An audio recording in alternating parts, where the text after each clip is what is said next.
Hitung, berarti SMA 3 tahun tambah kuliah sampai semester 3 itu 1 tahun, berarti 4 tahun. 4 tahun tidak pernah sholat sama sekali, anggaplah misalkan. Berarti sholat 4 tahun itu wajib diqadha.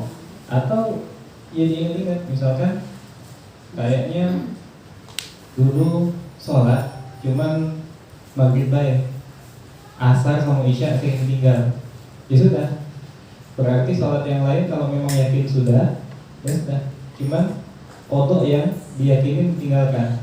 Isya misalkan, rasanya banyak tinggal isya lah, sering duduk tidak ada sholat isya, ya udah perbanyak qadha sholat isyanya. Perkirakan berapa lama? Ragu antara 1 tahun atau 2 tahun, ya. Ambil yang 2 tahun. Jadi ambil perkirakan yang lebih banyak. Kelebihan qadha hukumnya gimana? Kita ini sebelum balik ada satu masa namanya, sebelum kita balik itu namanya tamyiz. Pernah dengar nggak tamyiz? Tamyiz atau mumayyiz. Tamyiz itu anak yang bisa bedakan kanan dengan kiri, sudah bisa dikasih tahu. Ya kata ulama umurnya sekitar 7 tahun, 7 tahun hijriah. Itu sudah tamyiz. Anak yang sudah tamyiz dan sudah khitan kalau laki-laki itu sholatnya sah. Kalau belum tamyiz atau belum khitan sholatnya tidak sah. Jadi boleh tidak anak kecil jadi imam sholat? Kalau dia belum tamyiz maka belum boleh jadi imam. Kalau jadi imam batal sholatnya, karena sholatnya belum sah, wudunya belum sah. Kalau sudah tamyiz, sudah khitan belum kalau laki-laki? Sudah khitan. Sudah tamyiz, sudah khitan. Umur baru 8 tahun, tapi belum balik. Boleh tidak jadi imam? Boleh. Bahkan kalau cuma dia yang bisa baca Al-Fatihah yang benar, yang lain yang sudah dewasa tidak ada yang bisa baca Al-Fatihah, maka wajib si anak ini yang jadi imam.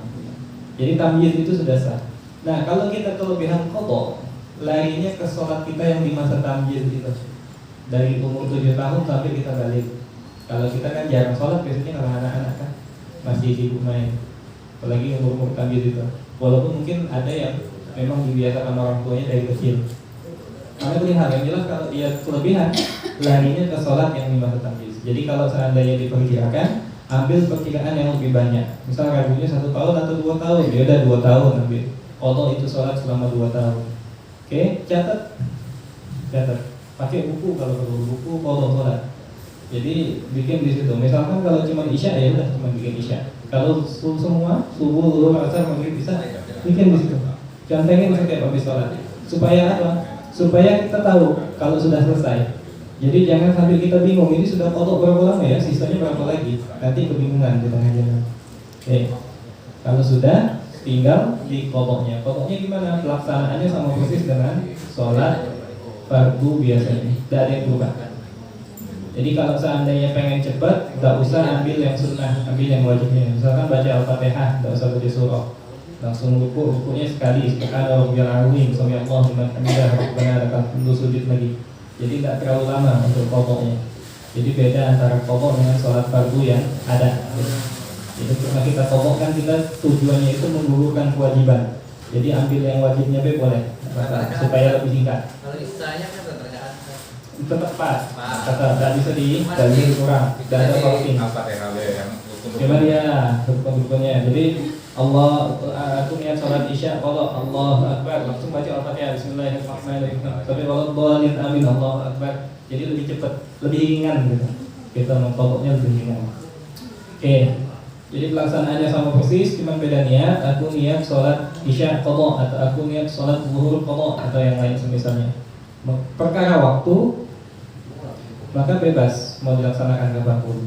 Tadi kita katakan, selagi bukan di waktu-waktu yang diharamkan sholat. Waktu-waktu yang diharamkan sholat itu ada 5. 2 berdasarkan fi'il, 3 berdasarkan waktu. Yang berdasarkan fi'il itu setelah sholat asar sampai masuk waktu maghrib, dan setelah sholat subuh sampai masuk waktu duha. Yang berdasarkan waktu itu yang pertama ketika matahari tepat di atas kepala kita, sebelum beberapa detik sebelum masuk waktu zuhur. Nah, itu masih ikat niat, jarang lah. Yang kedua ketika matahari sudah kuning sebelum maghrib, ini tidak boleh. Misal kita belum sholat asar, matahari itu sudah kuning, apalagi udah ada agak merah gitu. Itu sholat asar masih boleh saat itu, karena masih waktunya. Sholat sunnah selain qabliyah tidak boleh lagi. Qabliyah masih boleh, karena masih ada waktu. Yang ketiga, ketika matahari terbit sampai masuk waktu duha. Dua yang perlu diperhatikan, setelah sholat subuh sampai masuk waktu duha, setelah sholat asar sampai masuk waktu maghrib.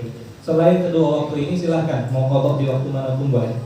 Jadi misalkan kita punya waktunya pagi jam 7:30 lagi nyantainya sampai jam 8 misalkan, setengah jam itu sudah lumayan dapat banyak sholat, bisa 5 sholat dapat.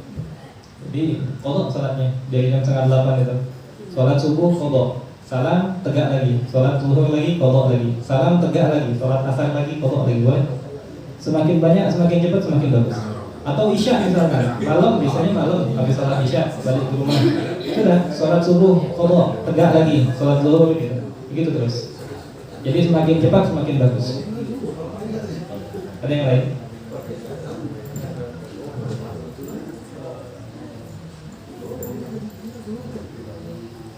Jadi Pak Ustaz, andai kata nih Pak Ustaz, kita punya waktu malam misalnya, Pak Ustaz, sebelum tidur kita punya waktu, kita borong nih dari subuh, zuhur, asar, maghrib, isya, qadha yang lalu-lalu yang kata qadha. Dan ternyata masih ada waktu lagi, kita qadha sekali lagi masih boleh. Lebih bagus. Lebih bagus. Sampai batas waktu kita. Iya, sampai sanggup ya. Selagi tidak merasakan masyaqqah. Jadi untuk qadha ini ulama pecah dua pendapat. Yang pertama, ini pendapatnya keras. Tidak boleh kita nonton, tidak boleh kita megang HP, tidak boleh kita ngobrol-ngobrol begini kalau qadha kita belum selesai. Bahkan tidak boleh sholat sunnah kalau sholat qadha kita belum selesai. Kenapa? Yang wajib masih ada, jangan dahulukan yang sunnah. Ini pendapat yang pertama. Cuman ada pendapat yang kedua ini yang kita jelaskan tadi, lebih ingat. Jadi sesuaikan dengan kondisi kita. Paling tidak setiap hari itu ada yang kita cicil. Toh kalaupun seandainya misalkan ternyata kita dipanggil duluan sebelum qadha kita selesai, setidaknya kita sudah usaha. Lebihnya kita tinggal minta ampun sama Allah. Karena dosa sama Allah itu ya dengan taubatan nasuha, insya Allah husnuzon sama Allah, Allah ampuni. Selagi kita memang sudah berusaha nih, kami sudah berusaha mengqadha, cuma memang waktunya belum nyampe. Tapi kita sudah punya azam, sudah punya niat untuk menyelesaikan sholat-sholat yang kita tinggalkan itu. Kita qadha. Ada yang lain?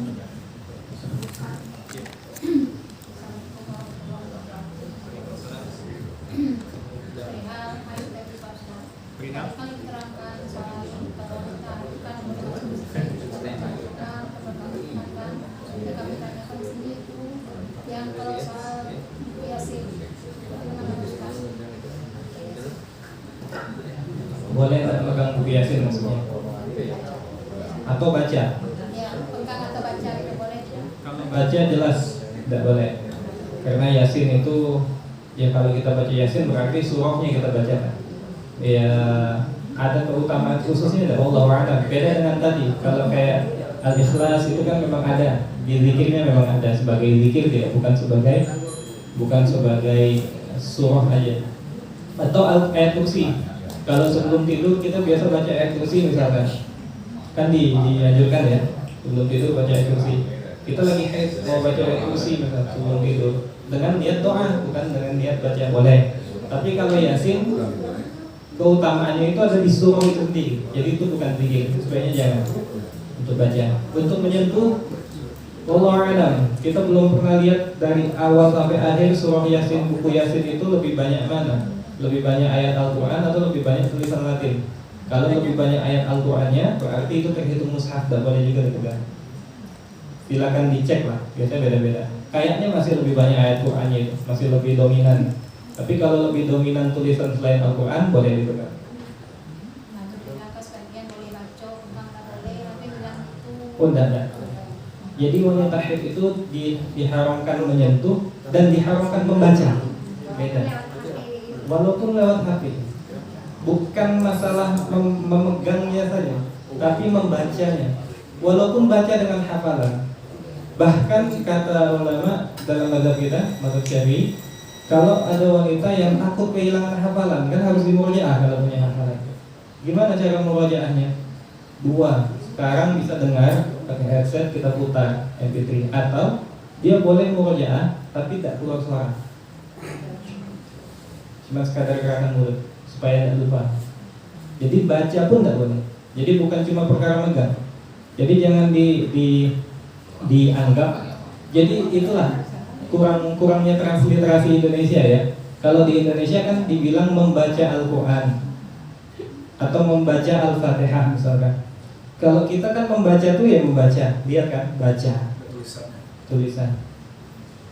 Dalam bahasa Arab ini bukan membaca, ini nazar Quran, melihat, memandang. Membaca itu qiraatul Fatihah, qiraat Al-Quran. Qiraah itu artinya melafazkan sebenarnya. Makna yang tepatnya itu melafazkan. Jadi melafazkan pun tidak boleh. Jadi salah pahamnya karena dipikir wanita haid tidak boleh baca Quran, dipikirnya baca dengan memegang itu. Kalau tidak megang boleh gitu. Padahal membaca yang dimaksud itu melafazkan itu tidak boleh, wanita haid melafazkan Al-Quran. Ada yang lain? Sama kayak laki-laki junub. Laki-laki junub kan tidak boleh melafazkan Al-Quran. Dalam keadaan junub belum mandi wajib baca Fatihah ya, atau ngulang hafalan haram. Tidak boleh. Mandi dulu, mandi wajib dulu. Kan dalam keadaan hadas besar. Orang yang hadas besar membaca Al-Quran tidak boleh. Orang yang hadas kecil menyentuh tidak boleh. Menyentuh itu disyaratkan suci dari hadas kecil dan hadas besar dalam keadaan wudu.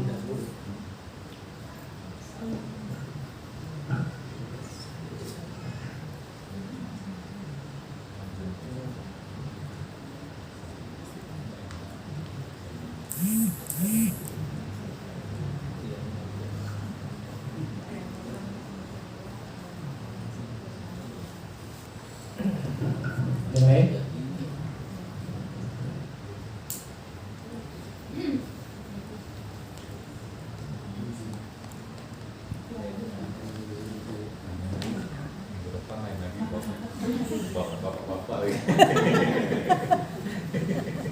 Habis lah pertanyaan Iya, lainnya.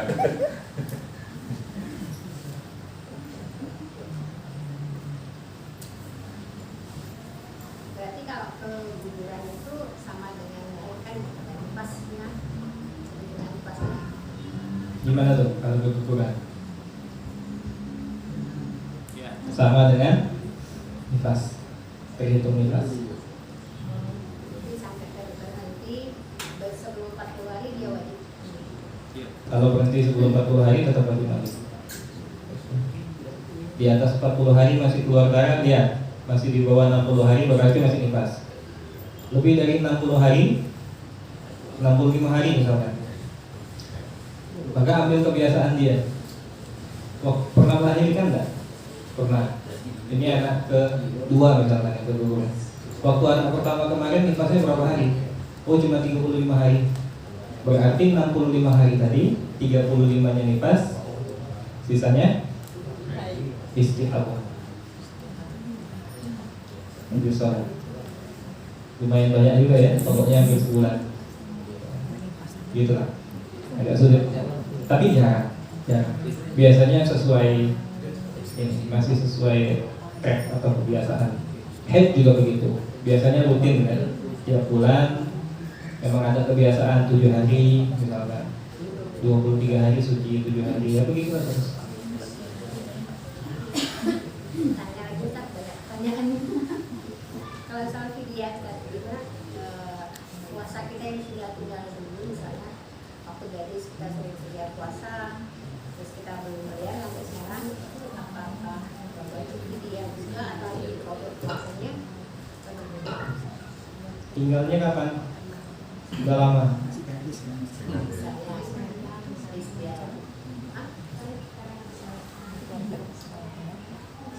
Ada yang zaman cowboy tidak pernah puasa. Jadi dari tahun 2015 sampai tahun 2018 dia baru tobat. 3 tahun tidak pernah puasa. Terus gimana? Wajib qadha kan? Wajib qadha. Plus wajib fidyah. Jadi orang yang belum mengqadha puasanya sampai datang Ramadan yang selanjutnya, maka dia kena kewajiban fidyah selain mengqadha. Jadi misal tahun kemarin ini saya masih ada utang misalnya 3 hari, terus berjalan sampai datang Ramadan tahun depan, 3 hari ini tadi belum dibayar. Gimana? Wajib puasa Ramadan itu selesaikan. Setelah Ramadan 3 hari ini wajib diqadha plus fidyah. Fidyahnya 1 mud itu sekitar 7 ons, 700 gram, 0,7 kilo beras, harus mentah dalam mazhab kita. Fidyah itu bukan nasi bungkus, bukan makanan jadi. Fidyah itu beras 7 ons dikasih ke fakir atau miskin kali 3, itu untuk 1 hari. 7 ons itu untuk 1 hari. Jadi kalau 3 hari berarti 7 ons kali 3 mud beras boleh dikasih ke 1 orang, atau boleh dikasih ke 3 orang, atau boleh ke 2 orang, yang satu nerima 2, yang satu nerima 1 misalnya. Yang penting 1 orang jangan sampai nerima kurang dari 7 ons. Kalau sampai lewat lagi Ramadan yang selanjutnya, 2 tahun berarti lewat, fidyahnya dikali 2. Yang harusnya 1 hari fidyahnya 7 ons, ini 1 hari fidyahnya 1,4 kilo beras. Sampai lewat lagi 3 tahun, fidyahnya dikali 3. Kodoknya tetap sama, kodoknya tidak dikali, kodoknya cuma 3 hari. Fidyahnya yang terus berlipat.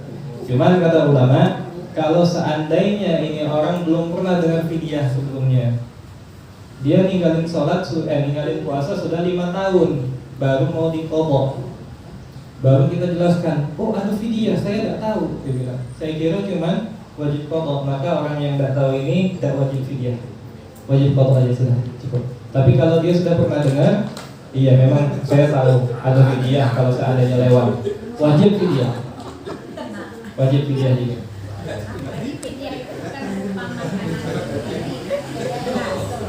Beras. Fidyah itu bukan makanan pokok, bukan makanan jadi, makanan pokok yang masih mentah. Makanya kita bingung juga kalau ada yang bayar fidyah pakai makanan jadi. Wallahu a'lam, mungkin di luar mazhab Syafi'i. Tapi kalau mazhab Syafi'i ya harus beras. Sama dengan zakat, zakat itu harus beras, tidak bisa uang. Dan fidyah cuma ke fakir atau miskin. Kalau zakat kan ada asnaf tamaniyah, 8 asnafnya yang berhak menerima zakat. Kalau fidyah cuma fakir atau miskin. Karena dalam Al-Quran, fidyatun ta'am miskin.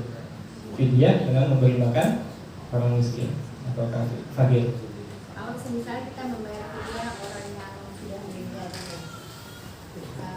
kan fidyah untuk orang yang sudah meninggal atas nama orang yang sudah meninggal. Iya, tetap beras. Jadi misalnya 3 hari 3 kali 7 ons. Boleh diberikan ke 3 orang, boleh diberikan ke 1 orang, boleh. Fakir atau miskin. Fakir atau miskin itu kriterianya sesuaikan dengan kehidupan. Kalau misalkan ada orang punya istri 1 dengan yang punya istri 3, kan beda tanggungannya. Atau yang punya istri 1, anaknya 5 misalkan, kan beda dengan yang punya istri 1, anaknya 1. Jadi kalau misalkan dia sekeluarga cuma hidup berempat, kira-kira 1 bulan itu penghasilannya berapa untuk hidup yang layak? Makan yang cukup lah, dengan lauk pauk 3 kali sehari. Berempat misalkan, anaknya 2, 5 juta cukup nggak sebulan? Pas-pasan lah ya. 5 juta itu untuk bisa beli pakaian sekali-sekali, untuk makan dengan makan yang normal untuk orang berempat ya. Taruh 5 juta. Penghasilan dia itu cuma 3,5 juta misalnya. Ini orang miskin, termasuk miskin. Atau penghasilannya 4 juta misalnya. Ini masih masuk miskin karena kebutuhannya lebih dari 4 juta. Nah, kalau penghasilannya di bawah 2,5 juta, ini fakir. Jadi fakir itu yang penghasilannya tidak sampai setengah dari kebutuhan normal. Kalau miskin penghasilannya itu lebih dari setengah kebutuhannya, tapi tidak memenuhi juga. Walhasil dia bisa hidup, cuma hemat gitu. Yang makannya kita bisa makan lauk pauk ayam 3 kali, dia cuma makannya pakai sayur atau pakai apa, hemat jadinya gitu. Ini termasuk miskin. Jadi banyak, kalau mau kita cari banyak.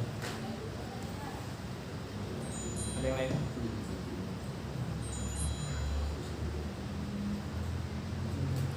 Nah, untuk ibu yang hamil atau menyusui itu juga kadang keliru ya. Tidak ada yang cuma wajib fidyah tanpa qadha.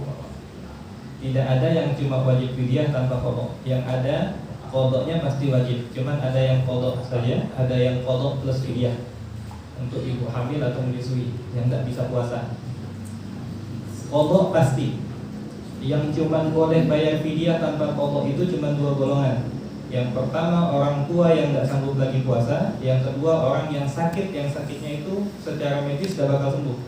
Begitulah seterusnya sampai dia meninggal. Dan karena sakitnya itu dia tak mampu puasa. Cuma 2 golongan ini yang boleh fidyah tanpa qadha. Selain itu qadha pasti. Cuman bedanya ada yang qadha lain, ada yang qadha plus fidyah. Karena beberapa beredar ada ibu hamil yang cuma bayar fidyah, tidak mengqadha puasanya. Nah ini keliru.